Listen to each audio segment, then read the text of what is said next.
कक्षा दशम सामाजिक विज्ञान। मैं थैलेश साहू एक बार पुनः स्वागत करता हूँ बच्चों। और आज हम पुनः अध्याय 16 जिस पर कल भी चर्चा किए हैं, जिसमें हम देख रहे थे लोकतंत्र एवं सामाजिक आंदोलन। इस पाठ के अंतर्गत हमने कल देखा जन आंदोलन कैसे होता है। नियमगिरी की उस पहाड़ी में कैसे लोगों की आस्था थी, कैसे विश्वास थी, जिसको सरकार खनन के माध्यम से तोड़ना चाहती थी, वहाँ खनन कार्य कराना चाहती थी। मगर लोगों के आंदोलन के सामने सरकार को भी झुकना पड़ा और इसके कारण परिस्थितियाँ बदली।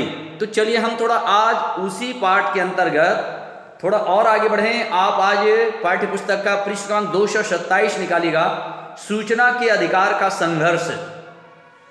हेडिंग दिख रहा होगा आपको। तो बच्चों हम देखते हैं कि ओडिशा की जनजातियों की कहानी के बाद हम यहाँ पर एक और बात करते हैं। मध्य राजस्थान के जिले अजमेर, भीलवाड़ा, पाली और राजसमंद सूखा प्रभावित जिले हैं। यहाँ छोटे किसानों और मजदूर जीवन यापन के लिए सरकार की योजना में अकाल के राहत कार्य वाले कार्य में लगे हुए थे। और सरकार जहाँ पर सूखा पड़ती है तो वहाँ पर रोजगार गारंटी जैसे हम कार्यक्रम की बात करते थे वैसे ही कार्य चलाती है। तो इसमें हम बात कर रहे हैं कि उस समय न्यूनतम मजदूरी नहीं मिलती थी। 1987-88 की हम बात करते हैं तो वहाँ जब उस समय वेतन 11 रुपये था, आमतौर पर पुरुषों को 7 या 8 रुपये के हिसाब से और महिलाओं को 6 या 7 रुपये के हिसाब से मजदूरी दी जाती थी। बच्चों हमने देखा कि जब उसका पेमेंट गवर्नमेंट द्वारा निर्धारित है, सुनिश्चित किया गया है, तो ऐसे समय में क्या होना चाहिए था? ऐसे समय में सरकार को चाहिए कि वह उसकी पूरी पैसे उसको प्रदान करे। और ऐसे समय में हमने देखा कि काम तो लिया जा रहा है मगर उनको मजदूरी कम दी जाती थी। महिलाओं और पुरुषों को उस पर भेदभाव किया जाता था। महिलाओं को पुरुषों से कम वेतन दिया जाता था और साथ ही उसमें यह कहा गया कि जो महिलाएं हैं उनको 5 से 6 रुपये के हिसाब से मजदूरी मिलेगी और जो पुरुष हैं उनको 7 और 8 रुपये के हिसाब से मजदूरी मिलेगी। जबकि निर्धारित कितना था उस समय? 11 रुपये। हम पुरानी घटना की बात कर रहे हैं। परंतु बच्चों जब उनको ये लगा कि आखिर अंतर क्यों है, हमारे साथ ऐसा क्यों हो रहा है, तो उसको क्या कहा गया कि नहीं, आप लोग जो काम किए हैं वह पर्याप्त नहीं है, इसलिए आपको पैसे काट कर दिए जाते हैं। तो वहां पर गांव वालों ने मिलकर के एक विचार किया कि चलिए कितना काम करना है हम उतना ही नाप तौल करके वो काम करेंगे। तो 12 मजदूरों को इसके लिए नियुक्त किया गया। इन लोगों ने नाप तौल करके पूरा काम किया जितनी सरकार द्वारा सुनिश्चित किया गया था। परंतु बच्चों फिर भी 12 लोगों ने जब पर्याप्त काम किया तो उसको क्या चाहिए था? उनकी पूरी मजदूरी मिलनी चाहिए थी, मगर उसे भी मजदूरी नहीं दी गई। और उसके बाद केंद्र सरकार इन्होंने आंदोलन किया। उन लोगों ने एक संघर्ष किया, मजदूर किसान शक्ति संगठन की स्थापना की और सब लोगों ने मिलकर आंदोलन किया कि हमारे साथ भेदभाव किया जा रहा है, हमारे साथ पक्षपात किया जा रहा है। और जब ऐसी स्थिति बनी तो संघर्ष करते हुए हमने देखा कि आखिर ऐसा क्यों, तो केंद्र सरकार तक इसकी बात पहुंची और केंद्र सरकार ने कहा कि यह कार्य के लिए जो 11 रुपये निर्धारित है वह सबको मिलना चाहिए बच्चों।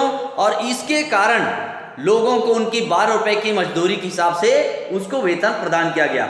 इस तरीके से हमने देखा मजदूरी का, फिर अब बोले मजदूरों को उनका रिकॉर्ड होना चाहिए। सरकार द्वारा मजदूरों के काम और मजदूरी का रिकॉर्ड जिस रजिस्टर में रखा जाता है उसे मास्टर रोल कहा जाता है। बच्चों ध्यान रखिएगा, मजदूर जो काम करते हैं उनकी जो हिसाब किताब रखा जाता है, जो रिकॉर्ड होता है, उसे मास्टर रोल कहा जाता है।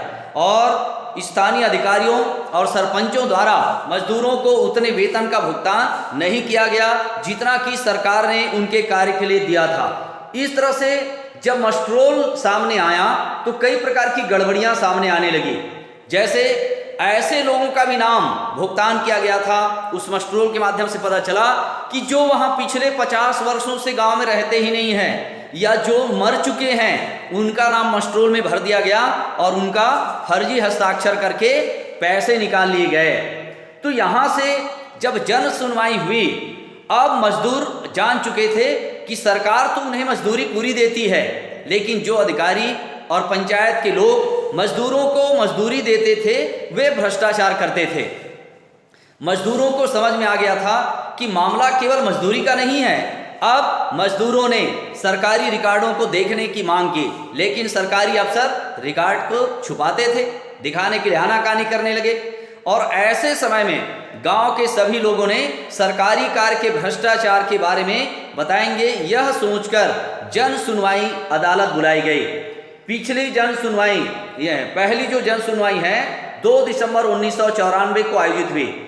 इसका विषय था 1993-94 में पाली जिले की, यहां से क्या, रायपुर पंचायत समिति की कोट किराना और बगदी कल्याण ग्राम पंचायतों के लिए किए गए विकास कार्य। बच्चों, इसमें जब सुनवाई हुई तो उस रिकॉर्ड को खंगाला गया, उसमें जांच पड़ताल की गई, और जब जांच पड़ताल की गई तो उसमें कई सारी त्रुटियां सामने आई। पहले बार 100 लोगों का नाम रखा गया, मगर ऐसे लोगों का नाम रखा गया जो कभी काम में गए नहीं, उसके नाम से फर्जी हस्ताक्षर की गई और पैसे निकाले गए। ये भ्रष्टाचार का एक उदाहरण देखने को मिला।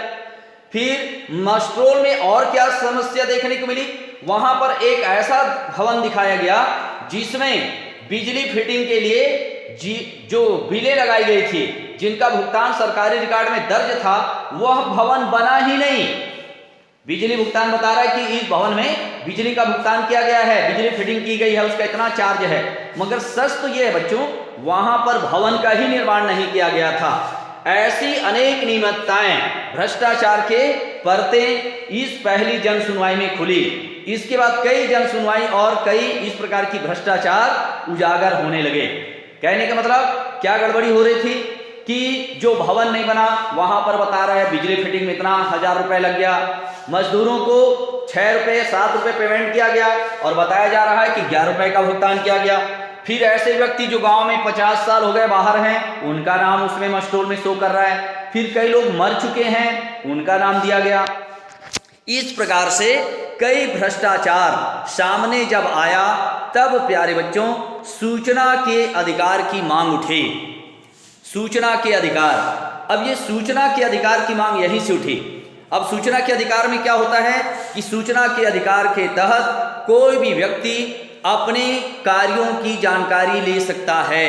वह अपने पंचायत से, जनपद क्षेत्र से या जिला पंचायत में जाकर के अपने पुराना रिकॉर्ड जानकारी के लिए देख सकता है, मांग सकता है, और यह हर व्यक्ति को सूचना के अधिकार के तहत प्रदान किया गया है। अर्थात मेरे साथ लगता है कि कोई गड़बड़ी हुई है और मुझे लग रहा है कि मुझे इसकी जानकारी होनी चाहिए, तो मैं सूचना के अधिकार की तहत वह पूरी जानकारी सरकार से मांग सकता हूं और मैं उन पूरे रिकॉर्डों को देख सकता हूं, और उसमें अगर गड़बड़ी पाई गई तो मैं उसमें अदालत में जाकर उसके विरुद्ध कार्रवाई कर सकता हूं या उस विभाग में शिकायत दर्ज करा सकता हूं, और इसको कहा गया सूचना के अधिकार।